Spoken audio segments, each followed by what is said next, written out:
In this video, I will show you how to change country on Android.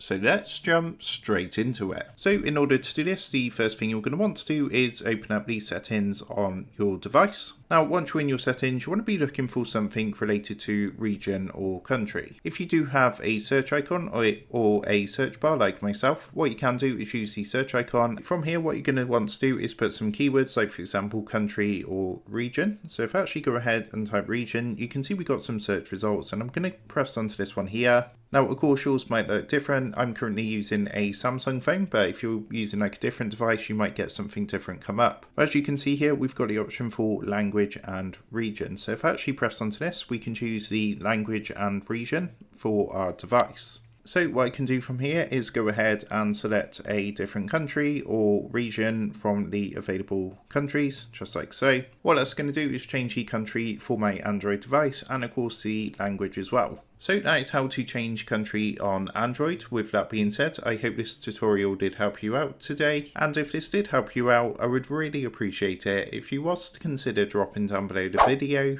leaving a like, and also subscribing to the channel. With that being said, I just want to take a minute to thank you guys for watching this quick tutorial, and I will see you in the next video.